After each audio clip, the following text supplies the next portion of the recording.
2020 world cup semi ഫൈനലിൽ ഇന്ത്യയും Australia തമ്മിൽ മത്സരിക്കുകയാണ്. രണ്ടാമത് ബാറ്റ് ചെയ്യാൻ ഇറങ്ങിയത് ഓസ്ട്രേലിയയാണ്. ഓസ്ട്രേലിയക്ക് വേണ്ടി മാത്യു ഹേഡനും ഗിൽക്രിസ്റ്റാണ് ഓപ്പൺ ചെയ്തത്. നല്ല രീതിയിൽ തന്നെ അവർ സ്കോർ മുന്നോട്ട് പോകുമ്പോൾ നാലാമത്തെ ഓവർ എറിയാൻ വന്നത് നമ്മുടെ ചെക്കൻ ശാന്തകുമാരൻ ശ്രീശാന്ത്. ഒന്ന് കണ്ടുനോക്കി മക്കളെ, ഈ ഒരു ഒറ്റ ഓവറിൽ മാത്യു ഹേഡിനെയും ഗിൽക്രിസ്റ്റിനെയും നിന്നിട്ട് വെള്ളം കുടിപ്പിക്കുകയാണ്.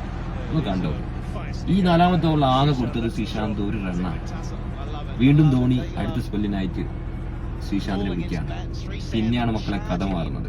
ഗിൽക്രിസ്റ്റിന്റെയും ഹേഡിനെയും കുറ്റിതെറിപ്പിച്ചുകൊണ്ട് കളി ഇന്ത്യക്ക് അനുകൂലമാക്കി കൊടുത്തത് ശാന്തകുമാരൻ ശ്രീശാന്താണ്. ഈ ഒരു ഒറ്റ സ്പെല്ല്, ഈ ഒറ്റ പ്ലെയർ ഇല്ലായിരുന്നെങ്കിൽ ഇന്ത്യ 2020 വേൾഡ് കപ്പിൽ T20 വേൾഡ് കപ്പ് കപ്പടിക്കില്ലായിരുന്നു, ഫൈനലെത്തില്ലായിരുന്നു. അജാദിയാണ് ശ്രീശാന്തിന്റെ ആ ബോളിംഗ്. ഈ ഒരു മാച്ചാണ് ഇന്ത്യക്ക് ഫൈനലിൽ ഇടം നേടിക്കൊടുത്തത്, കപ്പടിക്കാൻ പ്രചോദനമായത്. ശാന്തകുമാരൻ ശ്രീശാന്ത് കേരളത്തിന്റെ മുത്ത്.